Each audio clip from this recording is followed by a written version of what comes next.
going to say I'm waiting for the live button to press, but it's not doing it. Oh, it's done it now. Typical. Come out live and I fuck it up already. Right, welcome guys to what is this? An Ask Brothers preview show. It's the second episode. I've been joined by Jerome. Welcome, Jerome. How are we doing, mate?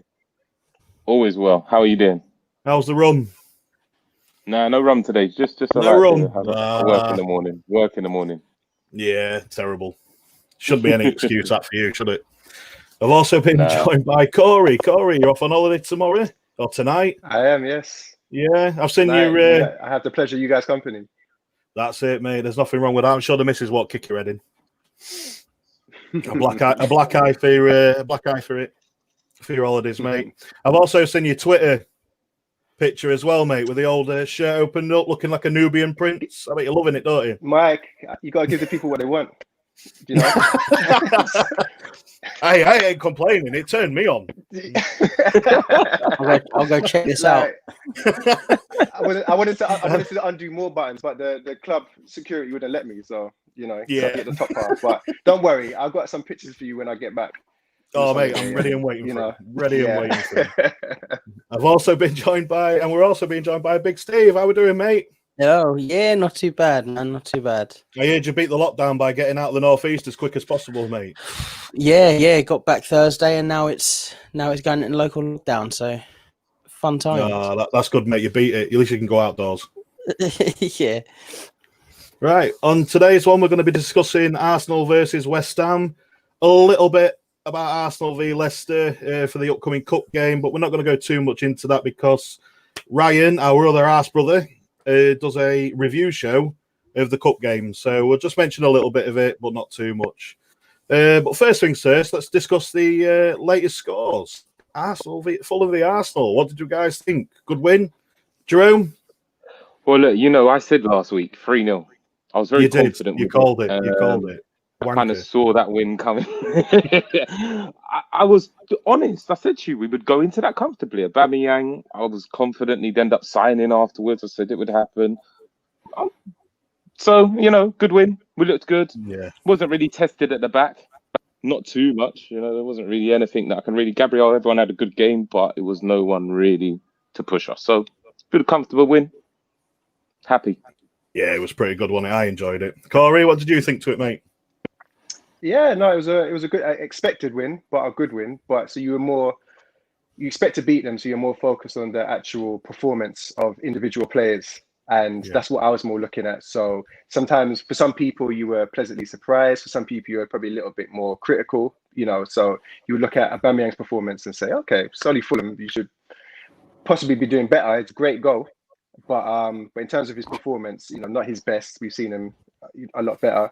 But then Lacazette got man of the match, which we're happy to see. We want to see him do well at the club. It looks like he's staying, so we want to see him flourish, because if we've got a guy in the number 9 position that is flourishing, then that's a big difference between 8th and 4th.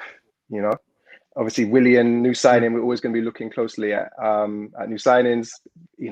Great. Had 2-3 assists. Look lively, look sharp.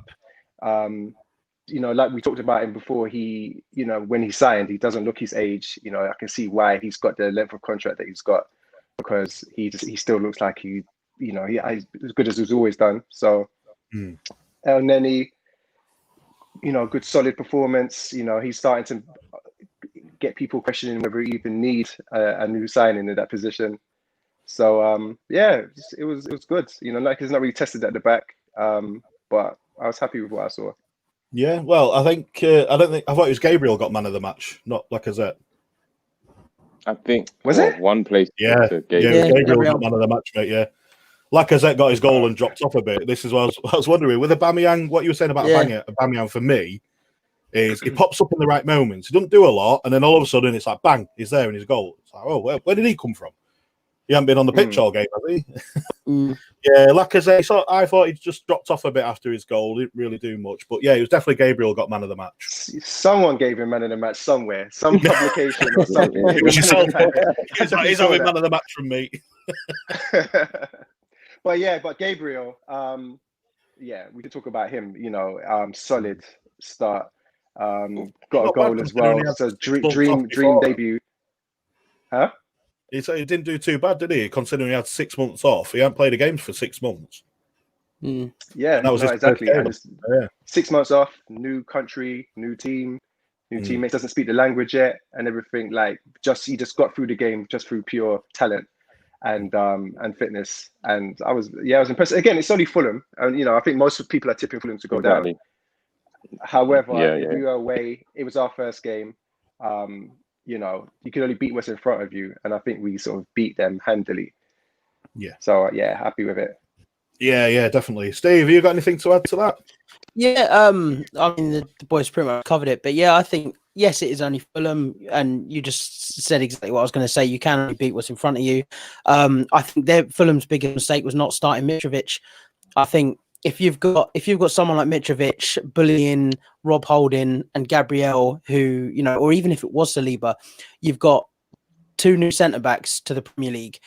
Get them, get someone physical to really sort of run them ragged, and Fulham didn't, and I think that's why we kept the clean sheet. We were solid at the back, we were solid in the midfield, and yeah, everyone played their part well. I think the only person I can't really remember doing much at all was Bellerin.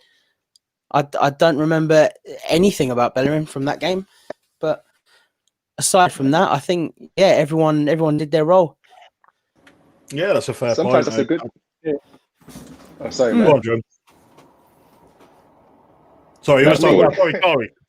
My bad, I mate.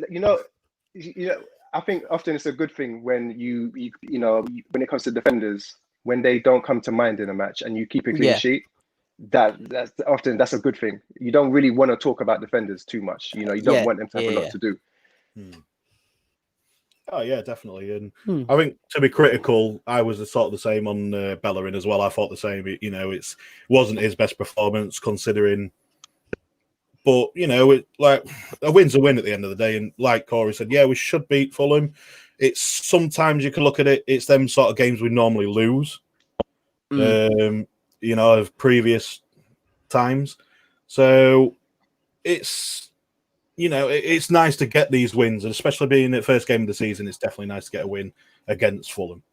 I think normally, like I say, times of old, we probably would have lost 3-0 a couple of seasons ago. So yeah, I think we're good on that one. I think it's nice. Yeah, but I also want to add though, I can't forget. I want to know before we move on to the West Ham game, we have to mention Leno's just come back. Nice clean sheet. He didn't have to do much. I don't know. I don't know where everyone else stands with this Martinez. I was happy with him to stay and fight for the position. It's a bit shame he's gone now. Yeah, I noticed Leno. Before we get on to this, guys, this is something that I was actually going to get onto, but Jerome's just taking it way up. Cheers to that, my friend. So yeah, we will get on to that, and we'll get into that with a bit more discussion because I would like to discuss that one. So, but let's get this West Ham out of the way because who wants to talk about other teams apart from us? This is the way it goes. So, I've got David Moyes has never won in 19 attempts. This will be his 20th attempt against Arsenal. Can you believe that? Yes. I In his Everton days, I thought he might have got one win. When he went to Man U, he was shit. So yeah, I can agree with that. But yeah, during his Everton days, he had quite a decent squad back in Everton. So no, not good enough for us. A long time ago now. No. Yeah, but that was still not good enough for the Arsenal we had at that time. So yeah, it's nice to have. It's nice the record to have for us, But for him, he must be shitting himself. With them the way they are now, I think he's the first guy to get sacked. I think he'll be the first one to go. People are saying Steve. You know what? I predict exactly the same, Steve. I reckon he's going to be the first one to get sacked. Well, they lost their first game against Newcastle 2-0 away. No, it was at home, wasn't it? At home, yeah. Sorry, it was at home. Who do you think is going to be their key players for them? I've got a couple here who I think, but it's just they're I'm getting bloody tongue twisted again. I do it every fucking podcast as well, you shit. So yeah, who do you think their key players are going to be? Steve, we'll go with you. I think back end of last season, I think Mikel Antonio really started to come into his own. I think he might be a danger man. Pablo Fornals, depending on how he turns up. If they play, it was the guy they signed from Villa, the big centre midfield. Can't think of his name. But they signed a player from Villa, or are signing a player from Villa.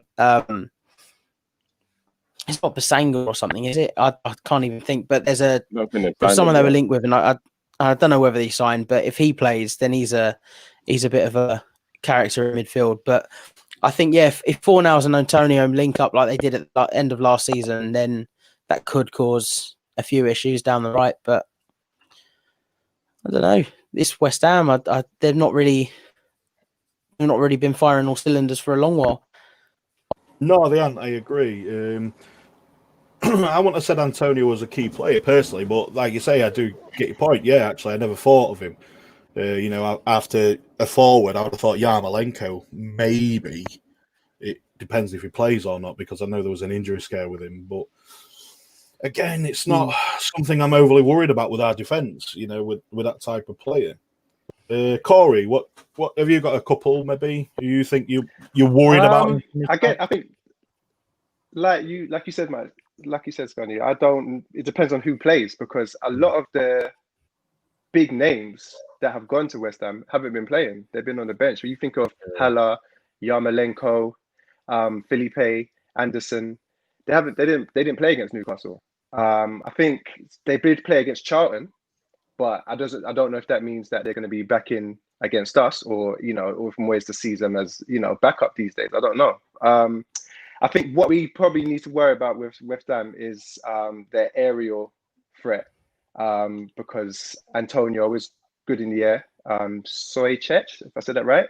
Yeah. The midfielder. He's a tall glass of water, and he is definitely a threat in the box. So set pieces, corners. I think that's where we really need to sort of make sure that we're concentrated and guarding those guys. But from open play, I don't see too much of a threat with the from what I saw against Newcastle. But again, it depends if Anderson and Haller and Yarmolenko do come back in, then that gives them a bit more threat if they can get them playing. But otherwise, the tall guys and set pieces. Yeah, I get that. I definitely get that one myself. That's what I was actually thinking, to be fair, myself. There is another player on there who I thought would be playing against Newcastle who didn't, which I was quite shocked about, because I thought he had a good season last year. But before I go on to that, I'll let Jerome think, what key players of theirs are you sort of thinking? To be honest, the key player for me went in the summer, so I don't see many threats that I see our team having a problem with. From they sold that, is it Diagnaga, the little 19-year-old guy? They sold him to West Brom. He was going to be their main threat this season. He was growing in. But now they haven't got any harmony as well. So even if Anderson starts, I'm not really worried in that sense. They haven't got a lot of club harmony, so I don't see a threat at the moment. It's been reported with Anderson as well that he wants out, from what I've seen, whether that's media talk or not. We've been linked to him a few times, haven't we? He was offered this season. We get linked with everyone, mate. Yeah, I think it was like 3 or 4 million loan deal or something. Yeah, but then you got Mark Noble's not happy. He's centre mid, captain. If that's in the back room, we all know what disharmony does. Right now, it's kind of showing they're not playing that great. So I just don't know if they're going to gel again, kick it back just for us, and playing against a team that's in form and happy. So I just don't know if there's a threat. Yeah, in a group that a couple of us are on, I predicted that West Ham will probably get relegated this year, along with a couple of others. But I would have thought, I think one player for me, Lanzini, when he can turn it on, he turns it on. I thought he was really good at times during last season. But again, similar to what Jerome was saying, these type of players aren't getting the game time. He's leaving it to people like, is it Bowen, who they just signed from a championship club? He's getting more game time than Yarmolenko, which seems odd to me. He's been in the championship. He's only a young kid, I think. He's not overly experienced in the Prem. It just makes me wonder. And obviously, you got Snodgrass as well. Yeah. He's a veteran, isn't he? So he can turn it on. The thing is, there's not a lot of pace, is there, in that side? Not really, and I think that's why Antonio had such a good end to last season, because when they started putting him through the middle, I think a lot of teams wasn't expecting it, because he played a lot of the time on the right, or even at right back. Last season at times played him the right wing back. So I think the fact that they haven't got a lot of pace, I think if you can control the middle, then you're fine against West Ham. Yeah, I agree, and that'll bring me on to be honest with you, I'm not really too sure about what else to talk about with West Ham. I think they play in a 4. I don't think they play 4-3-3, but it might be. I can see a 4-3-3 from them. Either that or it'll be a 4-2-3-1. I can't see it. Going more than that. That formation. I think it's like Sojcic, Noble, sort of central. The two, yeah, and then Foden in the out wide. Well, I know a lot of these fans say that he should be in the middle. He should be more of an attacking central midfielder, but they have him out wide. Antonio up front. I see square pegs and round holes there as well. I don't really think that everybody's played in their correct position, and I think with any, like you said, Moyes ain't beat us. If he's any club that he's in charge of, I go into that game feeling quite relaxed, and especially I feel more relaxed going against West Ham than I did against Fulham, to be honest. Yeah, and the thing, and West Ham, and we're at home. I sympathise, and we're at home, but I sympathise with West Ham. I think they're in a bit similar position to what we've been in terms of they're a team that's gone to a new stadium, and that came with a lot of promises, bigger transfers, up the table, and it hasn't transpired, and so the whole club just feels a bit deflated, and none of the players really want to be there. I don't think like Declan Rice, who that's the problem now. He's actually a good player. He's not playing like he really wants to be there. I don't think even the players that we talked about that are on the bench, I don't think they really want to be there. They don't know what direction the club is going in. Everyone's frustrated. Like you said, what Jerome said, there's no harmony there. Yeah. No team chemistry, no pace. Yeah. So like you said, Moyes to get sacked. Yeah, I think they're not playing for him. This is because David Moyes doesn't bite us on the arse. It probably will. Nah, I've got confidence this year.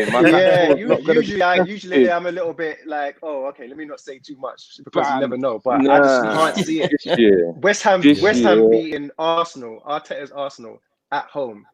Nah, it's not going to happen. With Gabriel in that line, and probably David Luiz back. No, let's not get there. Stop. But what I did want to do before we go on to Arsenal and talking about what possibilities we're going to go through there is about Jack Wilshere. He's had another injury, and there's talk of him actually getting signed out of his contract. Do we feel a bit sorry for him being an old Arsenal player, or do we just think, fuck him, he's gone now, see you later?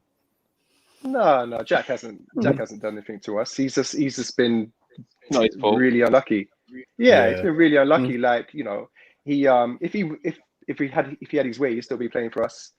But there's too many injuries at such a young age.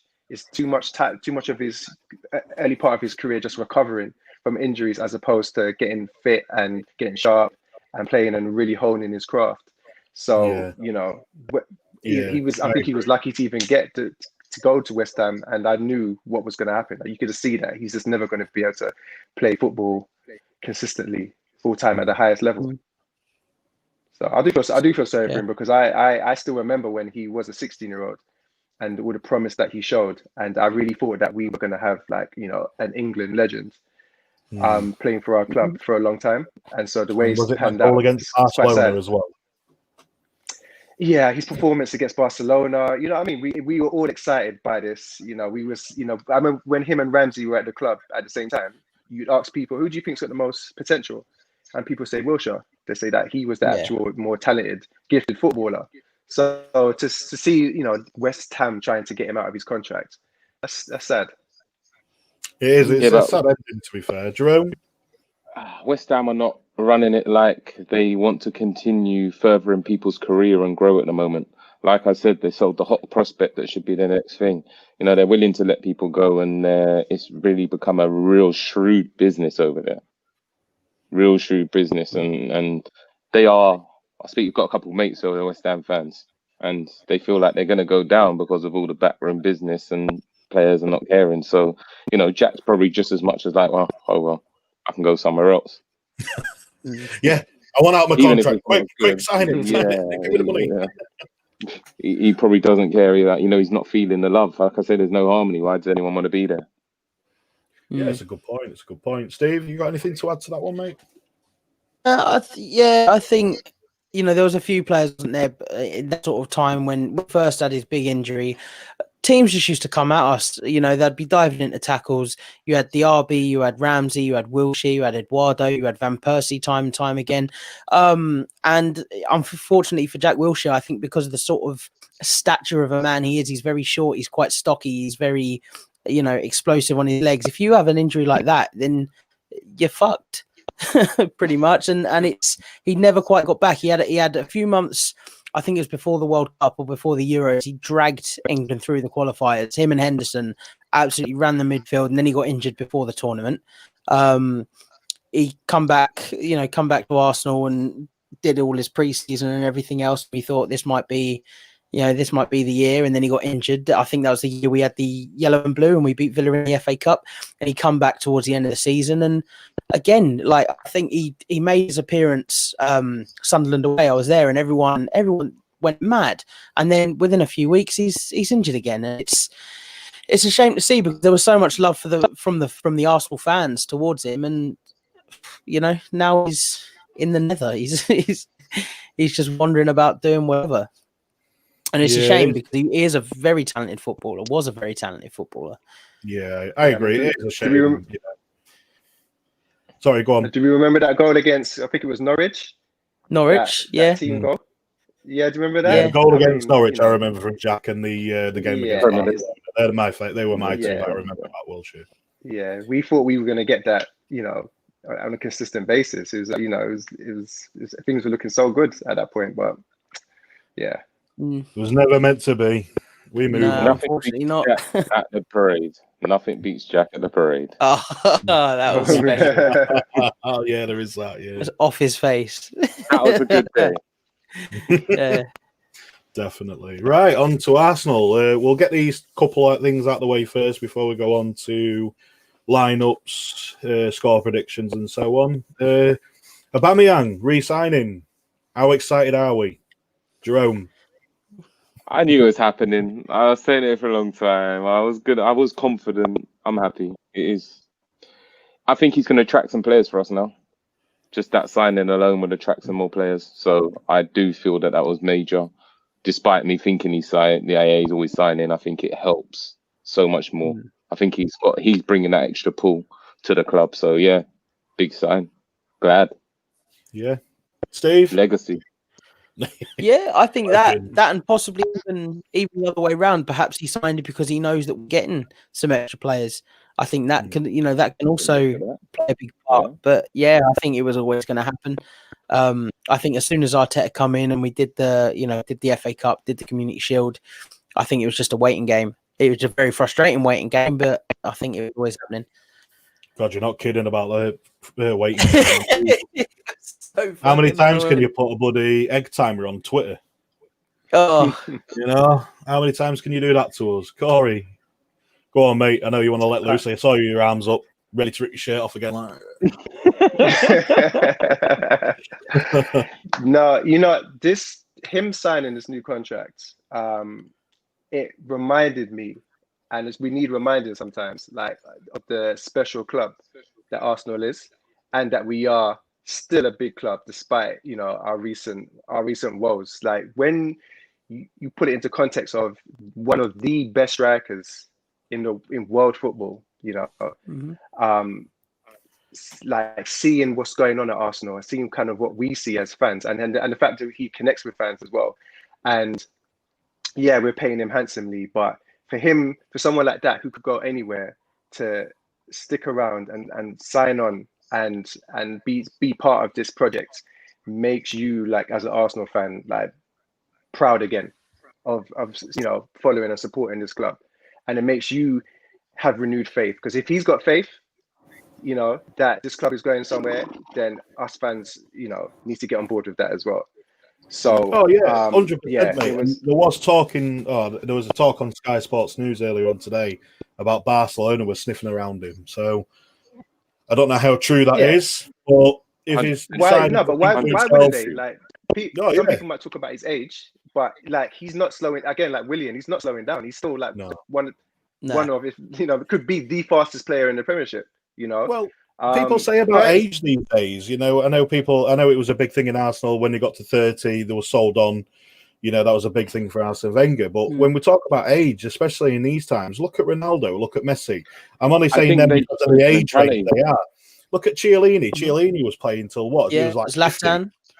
Zlatan's still playing still going. Football. Yeah. Yeah. Different era of football. This is different era. I think in total, like, I think just 30 in this day and age is not what 30 we used to be like 20 years ago. 100%. Sports science 100%. Has come a long way, and just in general, just in terms of like things, we got a lot more knowledge about how things that we eat and exercise and everything else. We look after ourselves better, and so I think we do need to stop looking at 30 like it's okay, that's the cut-off point, and it's going to be total decline after that point. Zlatan and guys like that and Ronaldo are good examples of, like, look at how old are they? Well, they're still some of the best players in their position. I think Zlatan's nearly 50, to be fair. So, and he's still banging him in from all over the place, isn't he? Really, let's face it. Yeah. Is he now? Is he back at AC Milan now? He's back at AC Milan. Yeah. Yeah. I think Dzeko's about to go to Inter. I think I'm seeing, or Roma, or no, he's at Roma. He's going somewhere else. I think he's 34 now. I think the thing is now, as Corey's saying, sports science and the way people condition themselves, not myself included, is completely different to what it was. And yeah, I think the only thing that changes as soon as players start to get that sort of age, and if they pick up an injury after they're 30, it's just the way they play the game. Aubameyang playing on the left is probably one main difference, because he hasn't got to put himself in that sort of physical risk. There's not really a risk of him running up between two massive centre halves who are going to just block him off and do his shoulder or. So I think players just adapt their game as they get older, and that's the only change, I think. Yeah, definitely. And with you going up and down the left all the time, you're always moving, aren't you? Whereas as a striker, as a central point, you stop-start, aren't you? You're making the runs are a lot harder. They're a lot harder straight away because you're bombing it from the off. Whereas obviously down the left wing and down the right wing, you're always moving. So yeah, it's a lot easier on your ankles and your ligaments down that end as well. So yeah, I agree with you there. And again, with what everyone else has been saying, sports sciences, dietitians, everything that goes along with it makes a huge difference. And if you can afford to pay for these people, why not? But I also want to add, this goes slightly to what Corey said earlier on, like, where you said about Aubameyang, and also what Scunny said, being lazy. To a degree, he's playing the best for his body as well. He doesn't have to exert it all game. He's now saying, you know what? Am I running up and down? I've got players that are actually worthwhile doing it now. Do you get what I'm saying? Back a year ago, he was like, I've got to run, because if I don't, these guys are going to... No one else will. Yeah. You know what I mean? Whereas now he's kind of like, oh, okay, you guys can do your thing and I can chill out. Okay, give me the ball and I'll do my thing. So I'm seeing the plus side of that, you know what I mean? Because that's what they do as you get older. They play a lot smarter, and I feel that's where he's at. He's in the prime. That's a good point.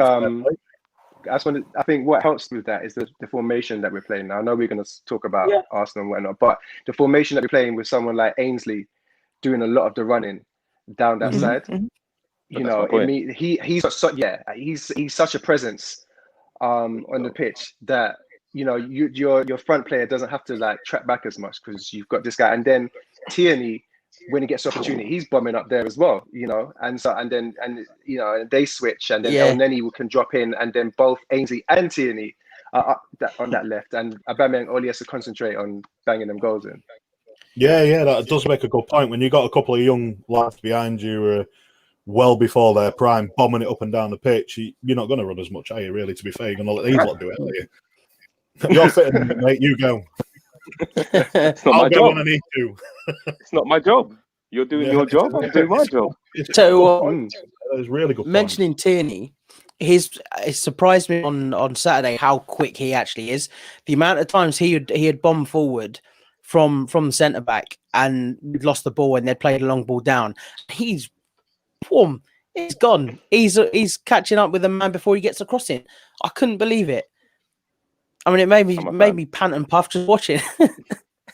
He was so quick. I can't believe how quick Tierney actually is. Well, there's also the fact that I think with him being Scottish as well, he's not going to listen to anyone anyway, is he? He's just going to do what he wants. Yeah.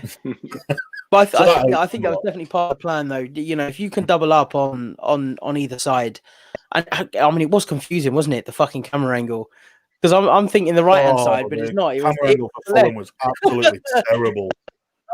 But yeah. So I think as you say, if you double up on that left hand side and you have El Neni drop back, it can create all sorts of problems, and then you've got the cover, you know, going back as well. So Aubameyang just sits there, waits for a pass like what William made, and then bang, you're in. It just made me chuckle and realise that we're saying the right side's the problem now because Pepe can't do his job and William's having to come back, and that's what we're saying.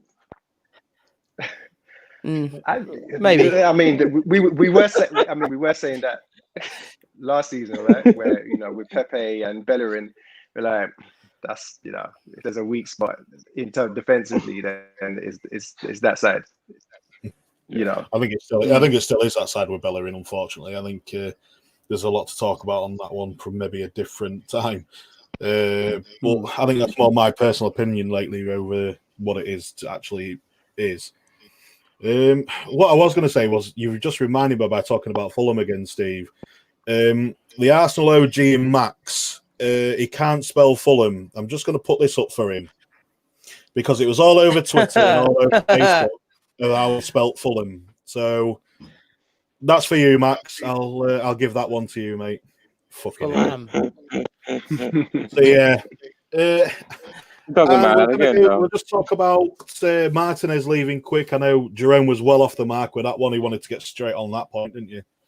Well, I just felt like Leno kind of like it got ignored that he just played the game. Like it was when we even were talking about the game. Yeah, he didn't have to do much, but it was.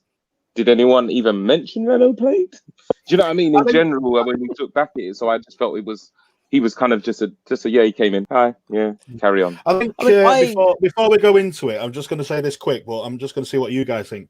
I think the problem is at the minute is because Martinez played so well towards the end of last season in the FA Cup and in the Charity Shield. He did play really well. I'm not taking that away from him. But because Martinez played that way, people forgot how well Leno was for us.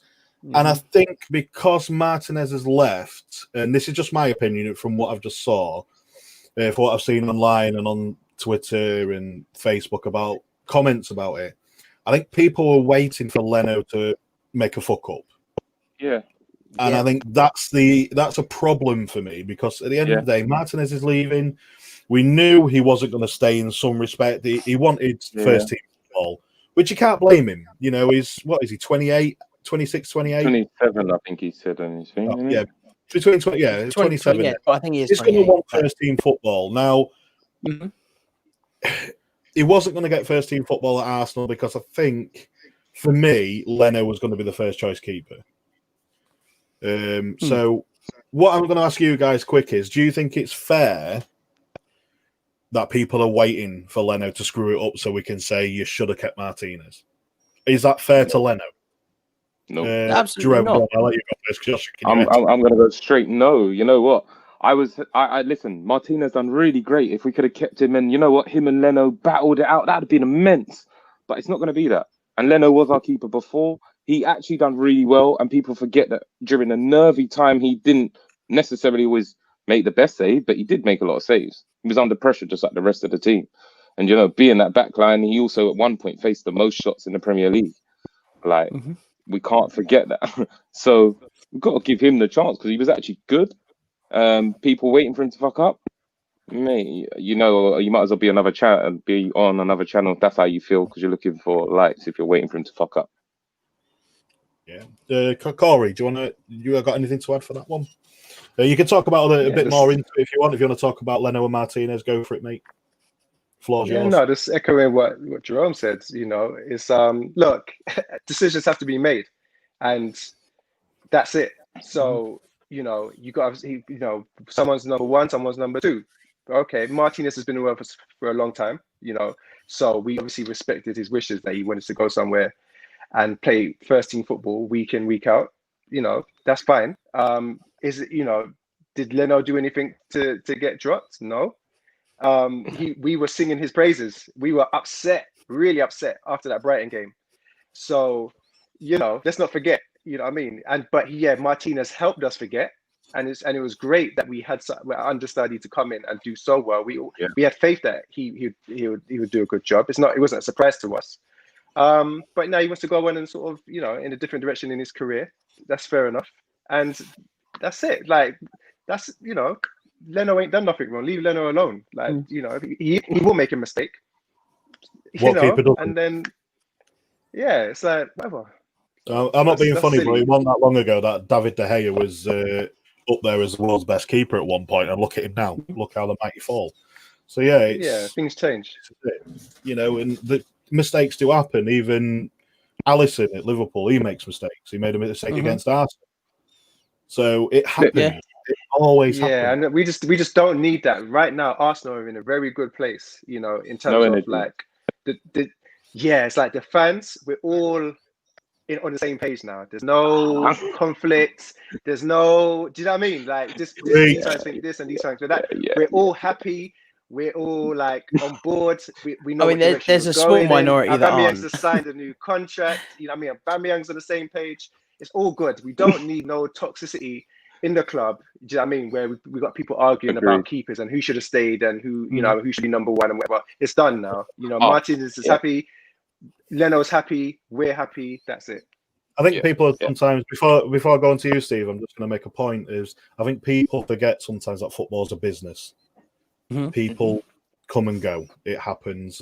So go on, Steve. I'll let you go, mate. Floor's yours. Yeah, I think on the Fulham game, one thing I did notice about Leno, and I said to a couple of people, but I haven't seen it as often.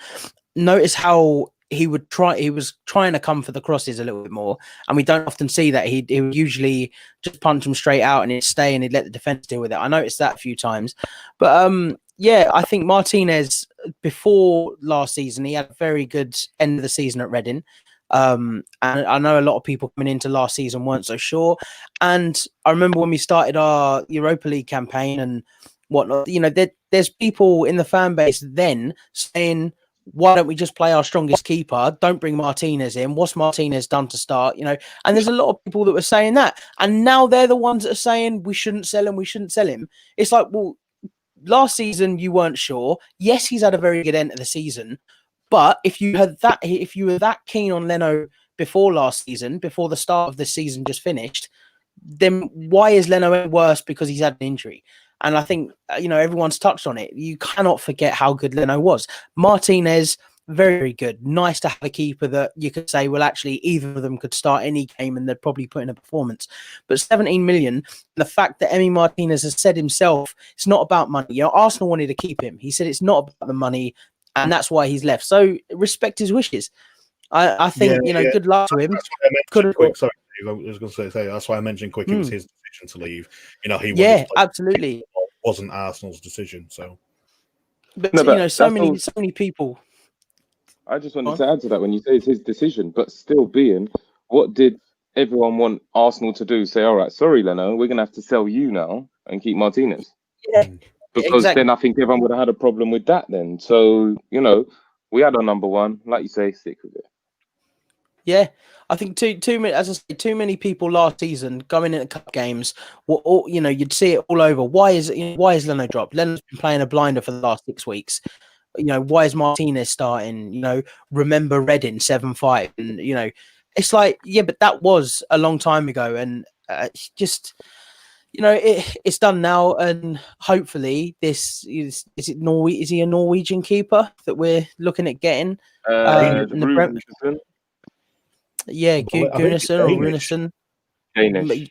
European. Yeah, so Scandinavian. we got him. Scandinavian, yeah, that's better.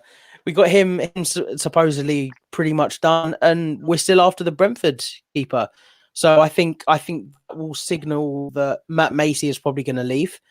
I think Matt Macy will go, and if we get another 2 keepers, then cool. I can't see us getting another 2 in this window. Not with us wanting other positions. The only reason I say that is 10 mil for Raya, 1 mil there, and we supposedly want. I can never say his name. Someone's gonna say it. There you go. Yeah, that's the one. That's the one. And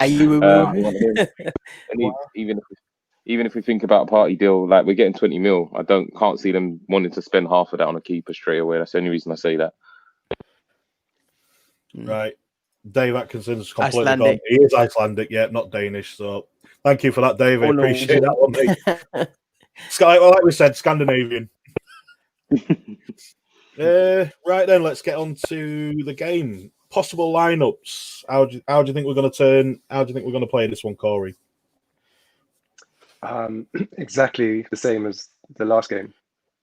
Same lineup. I don't see any reason to change it. I don't think anyone's really sort of knocking on the door to sort of break into that starting 11 at the moment. Plus, I mean, I don't know what the injury situation is with David Luiz. I believe he's still out till next week when he starts training again. Yeah. So when he comes back in, then I see a shift, an interesting shift, because Holding's doing well. Tierney's not in his natural position. Gabriel, man of the match. not like I said.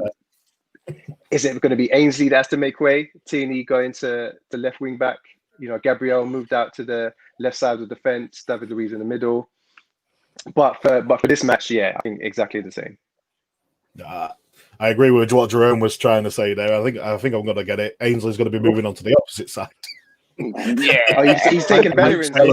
Yeah. I kind of see him challenging that Bellerin position, because you've got to remember, if Tierney can push down to that left, you've even got Saka can play across the left as well. He's not even seen no game time yet. So I see the left side as a bit more solid on options.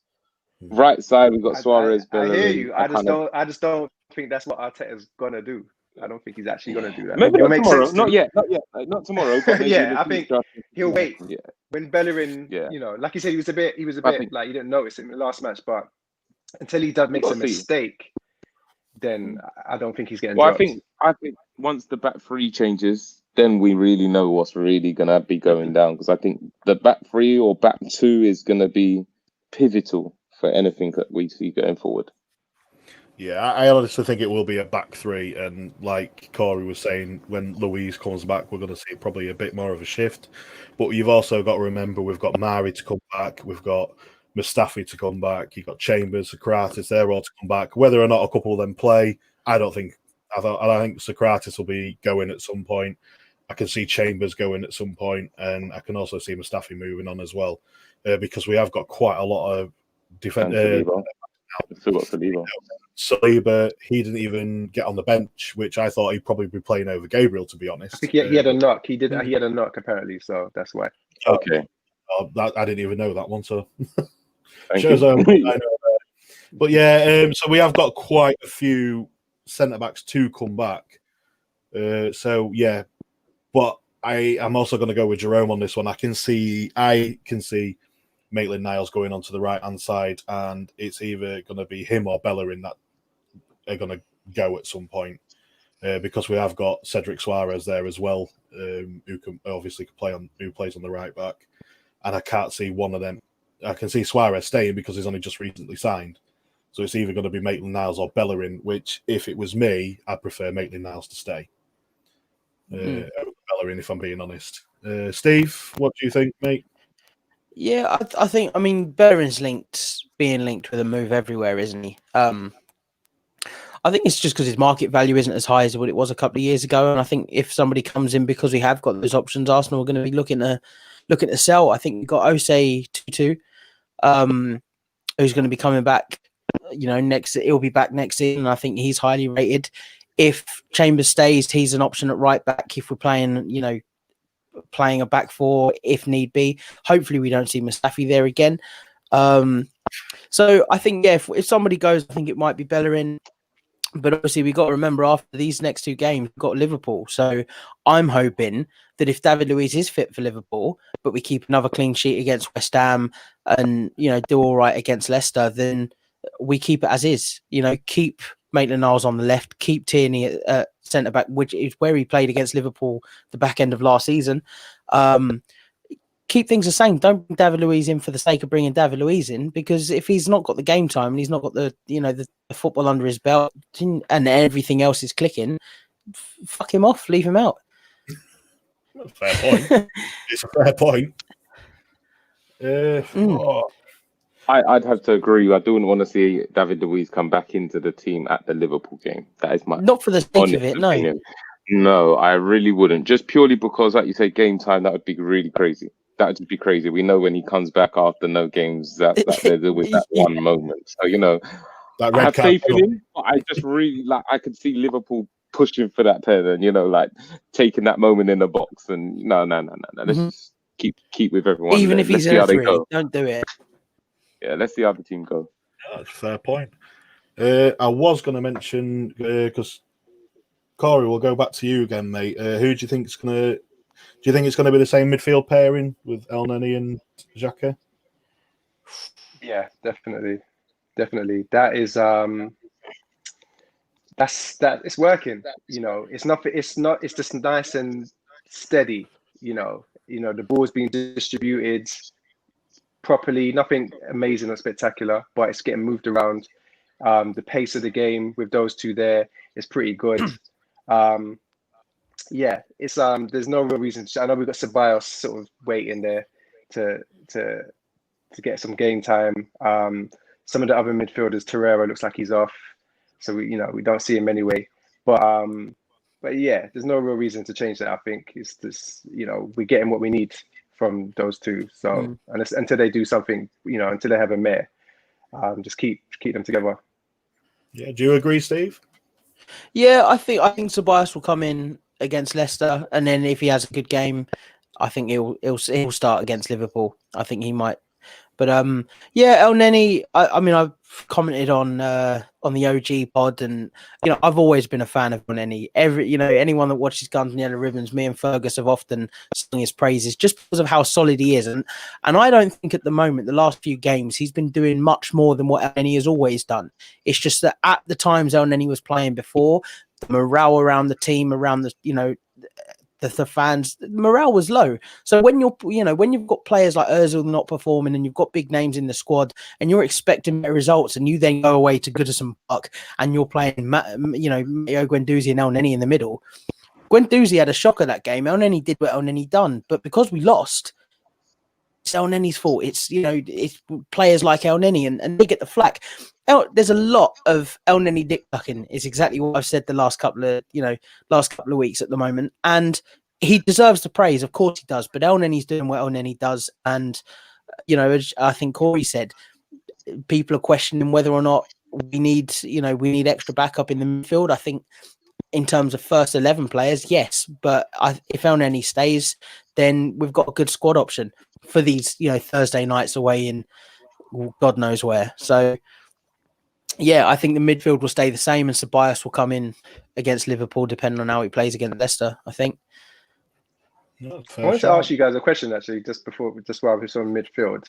Guendouzi, what should we do with him? Depends who comes in and how much. Mike. Yeah. Nah, it's as simple as this. If you don't want to get on Arteta's wave, then you got to go. That's for me. You know what? Get on Mikel's wave.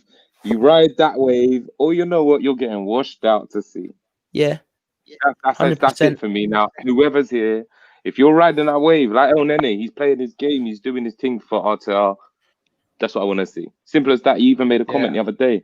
We used to play football, but we didn't really care how much passion or how much we gave. We didn't have to give 100%. Didn't matter, but now we have to. Yeah. Well, so yeah. If he is with Ayos and Ketty, didn't we? At the start of the Fulham game, we saw some passion there. Yeah. I don't know if anyone else has seen that. Yeah. The scrap that they had at the before the start of the game. I saw it. Yeah, I saw it as well. That's it. Oh, it was- Notice how Ceballos Ceballos wasn't pushing it to yeah. Kolasinac though. well, you know, when I don't think anyone would. when you're walking into a cozy brick wall, you know, you're not really going to get much out of him, though, are you? Really, to be fair, you're just going to walk into a wall.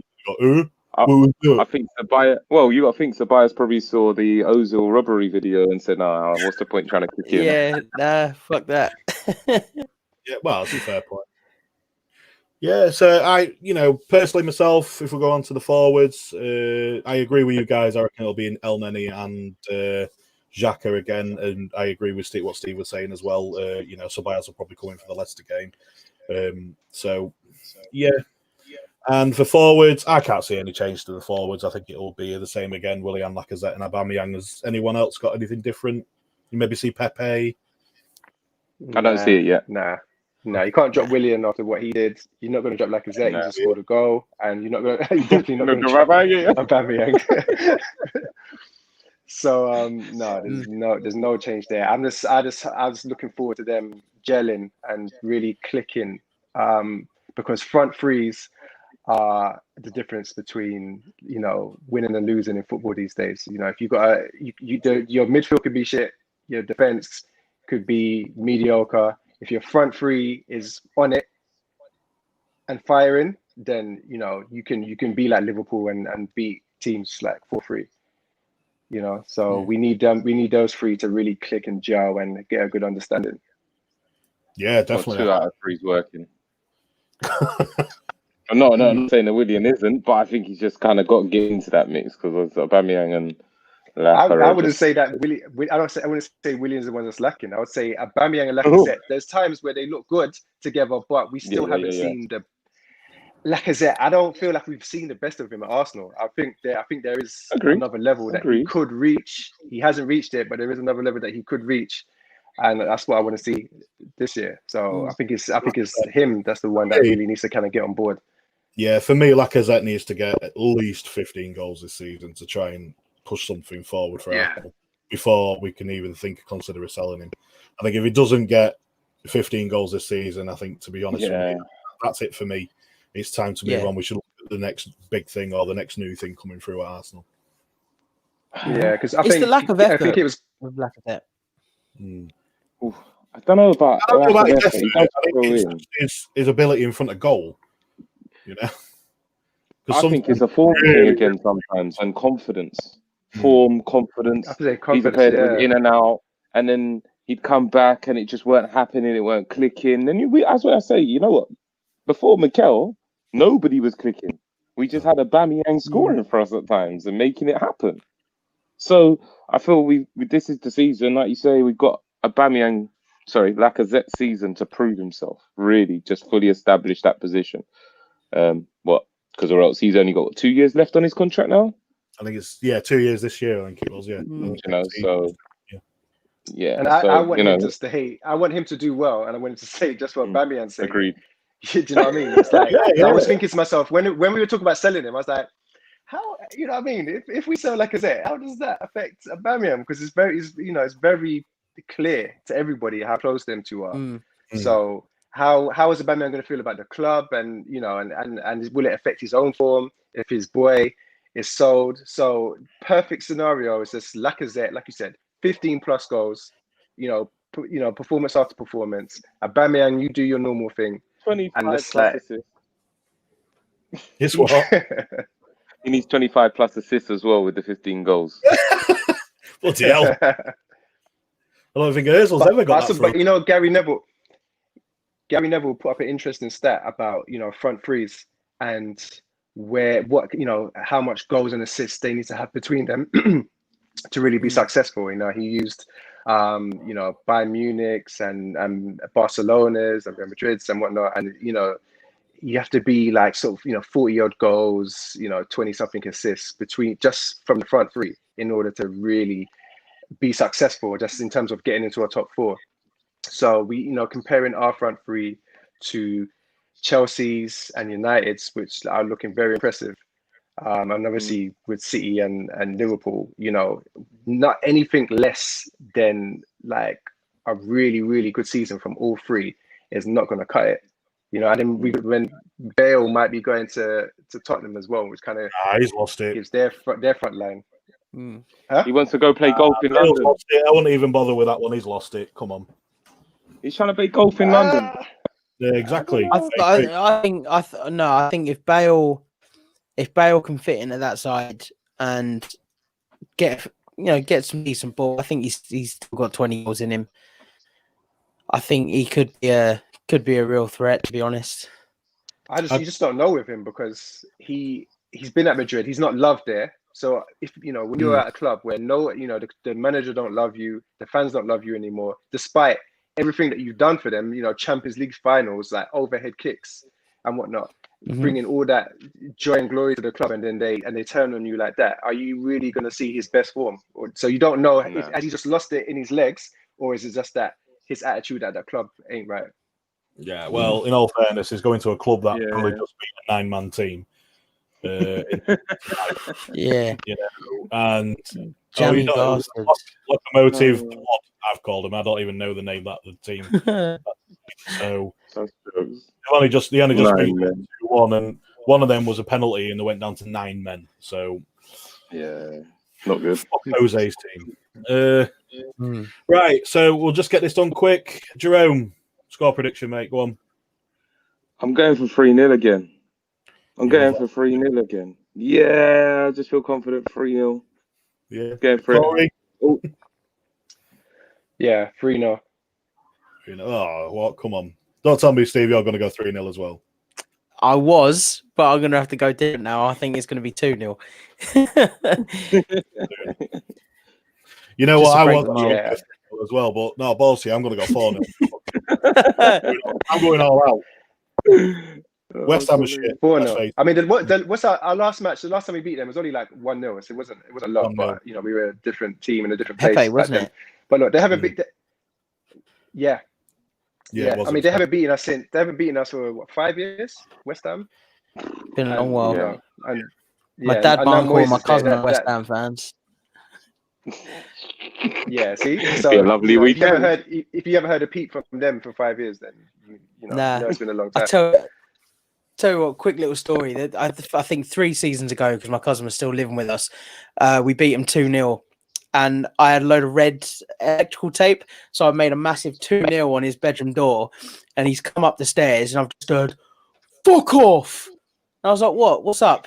He went, "Oh, you know what?" And I went, "Oh shit, yeah, sorry, I dropped me tape." No, just dropped it into a 2-0 on my bedroom door. Oh, fuck off. He's there with fucking West Ham tattoos. We're going to say we've had one from Potsy, the pod whore, and now we've got one from Big Steve. We love having a good story on the end of this show. I love it. So I'm going to go 4-0. I'm going to go all out. So and I think we'll end the show there because it's been nearly an hour and it's been really good. I've enjoyed tonight's podcast. So you've really made it fun. So I am going to say, we are getting more into this now. So if you like, click the like button if you like the show tonight. I'd really appreciate it. If you don't, you don't. It's completely up to you. It's your prerogative. There's also hit the subscribe button, guys. And if you do enjoy the show, we have got other shows coming to Arse Brothers. We've got the OG show. The latest one just came out on the other day for the Fulham game with the OG in Toby and Max. We've also got Manny's Hot Topics. One was viewed last night. Not last night. I can't remember. My days are gone. The day before. Yeah, my days are gone completely. So Manny's Hot Topics, that was with me and Potsy on there. That was a really good hot topic. I'd recommend that one for you. We've also got Ryan's reviews, the cup reviews coming. That should come after the Leicester. I know we said we'd mention Leicester today, but I think we just sort of ran out of time on this one now. So we'll let Ryan sort that one out, get off his American ass and do something. And we will have the Arse Bros monthly coming out every month. So it's well worth hitting that subscribe button if you enjoy Arse Brothers. And also to let you know, click the bell. It's up to you if you want to click the bell in. That's completely your prerogative again. So that's completely so there you go. Right, cheers for that, guys. Really good show again tonight. Appreciate it. Corey, enjoy your holiday. Don't get a black eye from your missus tonight. I love to see them pictures when you do. Jerome, as always, I think you'll be joining me again next week. See you next week. See you next week. And Steve, thanks for coming on, mate. Really appreciate it, lads. Cheers for having me on. Right. See you later, guys. Latest.